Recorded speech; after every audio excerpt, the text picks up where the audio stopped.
दिल्ली पहुंचे अनुप्रिया पटेल। अपना दल लैस भी बीजेपी से नाराज है और अब दिल्ली पहुंच चुकी है अनुप्रिया पटेल। यूपी का दौरा था, रद्द करके दिल्ली पहुंच गई हैं। एमएलसी आशीष पटेल ने आरोप लगाए थे, सहयोगी पार्टी का ध्यान न रखने का आरोप लगाया था बीजेपी पर आशीष पटेल ने। और इसी के साथ ही कुशवाहा पासवान के बाद अनुप्रिया भी नाराज हो गई है क्या? ये देखिए, बड़ी खबर आपको बता रहे हैं। अनुप्रिया पटेल दिल्ली पहुंच चुकी हैं। सहयोगी पार्टी पर ध्यान न देने का आरोप पहले ही एमएलसी आशीष पटेल ने लगाया था। अब सवाल ये, कुशवाहा पासवान के बाद अब अनुप्रिया पटेल भी नाराज हो गई हैं। राज्यभर ने भी बीजेपी को दिखाए बागी तेवर। लगातार बीजेपी के जो घटक दल हैं वो नाराज होते जा रहे हैं। अब उसी फहरिस्त में अपना दल एस भी।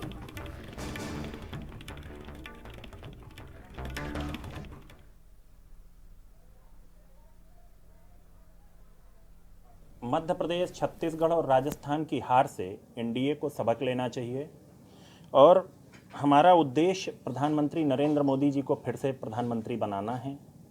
पर हमें ये भी देखना है कि उत्तर प्रदेश में राष्ट्रीय जनतांत्रिक गठबंधन की 3 पार्टियां, तीनों के कार्यकर्ता हताश और निराश हैं।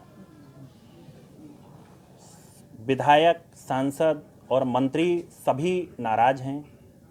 कहाँ समस्या आ रही है, इसको दूर करने के लिए केंद्रीय नेतृत्व को दखल देना चाहिए और कोशिश करनी चाहिए कि समस्याएं जल्दी हल हों, नहीं तो interventions with the truckers and और इसी पर दिल्ली ब्यूरो चीफ नीरज पांडे हमारे साथ जुड़ चुके हैं। नीरज, अनुप्रिया पटेल वहां पर पहुंच चुकी है। हालांकि यूपी का दौरा था लेकिन वो रद्द करके वहां पर पहुंची है, क्या अपडेट है?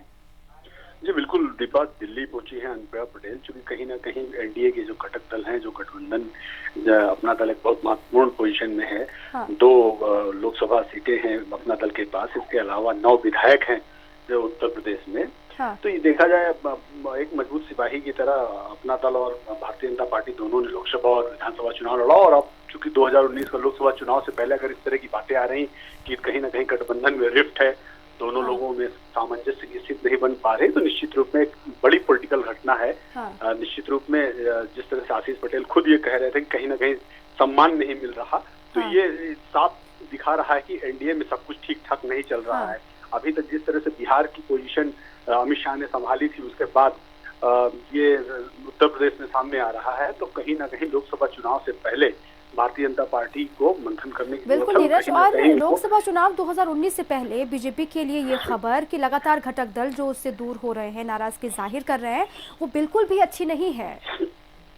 जी बिल्कुल, क्योंकि पटेल लॉबी में अपना दल का एक बहुत बड़ा जनाधार है और एक मजबूत पकड़ है। और ऐसे में अगर अपना दल भारतीय जनता पार्टी का साथ छोड़कर बाहर जाती है, हाँ। तो ये जो महागठबंधन बन रहा है उसके लिए एक बड़ी खबर है और कहीं ना कहीं उनके लिए पॉजिटिव साइन होगा और अपना दल को वो अपने साथ भी ले सकते हैं। तो भारतीय जनता पार्टी और अपना दल दोनों को इस बात को गंभीरता से लेना चाहिए और दोनों पार्टियों को इस पर मंथन करें। मुझे ऐसा लगता है हाँ। कि कहीं ना कहीं अनुप्रिया पटेल जो कि दिल्ली आई हैं, तो हो सकता है शाम तक आज अमित शाह के साथ उनकी बैठक हो सकती है, मुलाकात हो सकती है और इस विषय पर एक गंभीर हाँ। चर्चा हो सकती है।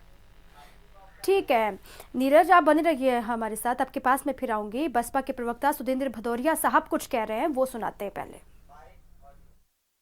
अपना दल जब पराया हो गया तो इसका मतलब भारतीय जनता पार्टी के अब बुरे दिन आने वाले हैं और देश की जनता के अच्छे दिन आने वाले हैं। 2019 में बीजेपी जाएगी और मैं समझता हूं ये संविधान और लोकतंत्र के लिए अच्छा होगा। तो सुदेंद्र भदौरिया भी कह रहे हैं कि बीजेपी के जो घटक दल हैं, एनडीए के जो घटक दल हैं, जो साथी हैं, वो धीरे धीरे बीजेपी से छिटक रहे हैं। नीरज, अनुप्रिया पटेल वहां पर अचानक से पहुंच गई दिल्ली में, कुछ प्रस्तावित कार्यक्रम है, कुछ होना है वहां पर, मुलाकात हो सकती है प्रधानमंत्री से क्या? जी देखिए, लगातार यहाँ पे पॉलिटिकल एक्टिविटीज हो ही रही है। अनुप्रिया पटेल पहुंची अभी फिलहाल अपने आवास पर हैं। हाँ। ऐसा माना जा रहा है कि शाम तक उनकी अमित शाह के साथ मीटिंग हो सकती है और एनडीए के कुछ सांसदों को भी बुलाया गया है जो शाम को 6 बजे प्रधानमंत्री के साथ मुलाकात है। फिलहाल उसमें भारतीय जनता पार्टी के सांसदों को बुलाया गया है, लेकिन कई बार देखा जाता है कि एनडीए के जो सांसद हैं वो भी पहुंच जाते हैं उसमें। तो ये माना जा रहा है कि शाम तक अनुप्रिया पटेल की मुलाकात अमित शाह के साथ हो सकती है, प्रधानमंत्री के साथ भी हो सकती है। लेकिन अमित शाह के साथ जो गठबंधन की बात है, पार्टी में संगठन की बात है, अपना दल का जो जनाधार है उत्तर प्रदेश में है, खासकर आप देखें तो पूर्वांचल के एरिया में इलाहाबाद, मिर्जापुर, प्रतापगढ़, फूलपुर, ये जो आसपास का एरिया जहां पटेल लाबी ज्यादा ठीक है नीरज, शुक्रिया आपका तमाम जानकारियों के लिए, बातचीत के लिए। इसी पर अरुण राजभर जी हमारे साथ जुड़ चुके हैं, राष्ट्रीय महासचिव हैं भाजपा के। अरुण राजभर जी, अब जो नाराजगी आप लोग जाहिर कर रहे थे, आप कह रहे थे कि बीजेपी आपको नजरअंदाज कर रही है, अब आपके साथ ही उसी फहरिस्त में अपना दल भी आ गई है, क्योंकि अपना दल भी लगातार नाराज चल रही है। क्या आप लोगों की मंशा ये है कि आप लोग गठबंधन में रह के दबाव बनाने की कोशिश कर रहे हैं बीजेपी पर? देखिए, हम दबाव नहीं बना रहे हैं, हम हक मांग रहे हैं। हाँ। और भारतीय जनता पार्टी से हम जब समझौता किए थे तो हिस्सेदारी के सवाल पर समझौता किए थे, हाँ। न कि मलाई खाने के लिए समझौता किए थे। हाँ। और अपना दल के जो राष्ट्रीय अध्यक्ष माननीय आशीष पटेल जी जिस तरीके से कह रहे हैं, हाँ। ये 4.5 साल कहाँ थे? हाँ। मलाई काट रहे थे उस समय, पिछड़ों, अति पिछड़ों, दलितों, अति दलितों की याद नहीं आई उनको? उनको हिस्सेदारी दिलाने की उस समय बात नहीं किए? हमारे राष्ट्रीय अध्यक्ष माननीय ओम प्रकाश राजभर जी सरकार बनने के 3 महीने बाद से ही उस मुद्दे पर हमेशा सवाल खड़ा करते रहे, तो ये कहाँ थे उस समय? उस समय पिछड़ों की चिंता नहीं आई।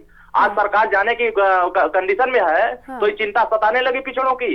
ये नहीं कह रहे हैं कि हमारी कुर्सी सताने लगी, कि हमारी कुर्सी अब जाने वाली है, इस नाते कुर्सी बचाने के लिए हम सियासत में ये दबाव बनाने का काम कर रहे हैं। हाँ। अरे आप ये स्पष्ट कर दीजिए कि हम जो आज हमारी लगभग 75 जिलों में अनशन चल रही है और माननीय मुख्यमंत्री जी को पता नहीं है। हाँ। और माननीय मुख्यमंत्री जी कह रहे हैं कि हम पिछड़ों को हिस्सेदारी देंगे, हम अति पिछड़ों को हिस्सेदारी देंगे। कब देंगे? चुनाव 2019 बाद देंगे। हाँ। तो सत्ता में हाँ। हम लोग हैं, तो समाज को हिस्सेदारी कैसे मिलेगी, समाज की भागीदारी कैसे होगी, हाँ। इस पे हम चर्चा कर रहे हैं। एक भी पिछड़े समाज का कोई नेता भारतीय जनता पार्टी का हो चाहे अपना दल का हो, एक भी नेता माननीय ओम प्रकाश राजभर जी की लड़ाई में समर्थन देने को तैयार नहीं हुआ। और अकेले माननीय ओम प्रकाश राजभर जी अति पिछड़ों, अति दलितों, अल्पसंख्यकों, गरीबों, मजलूमों की आवाज बनकर के हमेशा बोल रहे हैं। हाँ। उस समय तो इनको चिंता नहीं थी कि एक नेता बोल रहा है, इनके सुर में सुर मिला दिया ताकि समाज का भला हो जाए। हाँ। ठीक है अरुण राजभर जी, ठीक है, आपकी बातों से लग रहा है कि दर्द बहुत है दिल में, बहुत खुंदक आप लेकर बैठे हुए सरकार के खिलाफ। आप चाहते हैं कि आपकी बात सुना जाए, आपको नजरअंदाज ना किया जाए। शुक्रिया आपका तमाम जानकारियों के लिए, बातचीत के लिए, हमसे जुड़ने के लिए। अब इसी पर मेरे सहयोगी अभिषेक पांडे राजधानी लखनऊ से लाइव जुड़ चुके हैं। अभिषेक के पास मैं ज्यादा जानकारी के लिए जाऊंगी। अभिषेक, लगातार एनडीए के जो साथी हैं, अलग राज्यों की हम बात नहीं करते, हम बिहार की बात नहीं करते, हम उत्तर प्रदेश की बात करेंगे। पहले राजभर, अब अपना दल भी धीरे धीरे नाराजगी जाहिर कर रहा है। बीजेपी के लिए बिल्कुल भी अच्छी खबर नहीं है ये 2019 लोकसभा चुनाव के मद्देनजर। जी हाँ, बिल्कुल सही कहा आपने। 2019 का चुनाव बिल्कुल अब एज पर है, सर पर है। और जैसा कि बिहार में हुआ, रामविलास पासवान ने जो स्थितियां पैदा की, उसके बाद से जितने भी सहयोगी दल हैं, चाहे वो केंद्र में हो चाहे प्रदेशों में हो, बीजेपी के लिए अब मुसीबत हो रही है, क्योंकि वो अब अपनी हिस्सेदारी मांग रहे हैं। हाँ, अभिषेक बने रहिए, आपके पास मैं फिर आऊंगी। राकेश त्रिपाठी साहब जुड़ चुके हैं, बीजेपी के प्रवक्ता। राकेश त्रिपाठी साहब, एक बहुत बुरी खबर है आप लोगों के लिए, क्योंकि 2019 का लोकसभा चुनाव बेहद करीब है। ऐसे में जो बिहार में हुआ, कुशवाहा, पासवान ने जो आपके साथ किया, आपके घटक दल, वही अब यूपी में भी हो रहा है। अपना दल धीरे धीरे नाराजगी जाहिर कर रहा है, आपसे चिटकता जा रहा है, देख रहे हैं आप? नहीं, जब देखिए चुनाव नजदीक आता है तो क्षेत्रीय दलों की आकांक्षाएं जरूर रहती है कि वो अपना विस्तार करें, ज्यादा से ज्यादा स्पेस प्राप्त कर सके। हाँ। और उसी अपेक्षा से दिया गया एक राजनीतिक बयान मात्र है। हाँ। मैं मानता हूँ भारतीय जनता पार्टी से उनकी कोई नाराजगी नहीं है, और अगर किसी प्रकार की कोई असहमति या कोई समस्या होगी तो पार्टी के नेतृत्व के सामने उचित मंच पर जरूर इस बात को रखेंगे। मीडिया के सामने इस प्रकार से दिए गए बयान केवल अब एक राजनीतिक निहितार्थ के होते हैं, इसका कोई विशेष मायने नहीं है। मगर जहाँ तक भारतीय जनता पार्टी की बात रही है, तो भारतीय जनता पार्टी अपने सहयोगी दलों के साथ हमेशा से ईमानदारी का व्यवहार करती रही है, हमेशा तवज्जो उनको देती रही है। हमारे पास उत्तर प्रदेश में इतने विधायक की संख्या थी कि हम अकेले दम पर सरकार बना सकते थे, लेकिन बावजूद हमने जो चुनाव पूर्व गठबंधन किया था, उस गठबंधन धर्म का पालन करते हुए मंत्रिमंडल में हमने अपने सहयोगियों को उचित सम्मान दिया है। यही आप अगर देखेंगे तो केंद्र की सरकार में भी लेकिन जिस राकेश त्रिपाठी, जिस तवज्जो की आप बात कर रहे हैं, वो तवज्जो इन पार्टियों को नहीं मिल रही है। पहले राजभर, उसके बाद अब अपना दल। शुक्रिया आपका बातचीत के लिए। अब आगे बढ़े और बलिया से बड़ी खबर है। कैबिनेट मंत्री ओम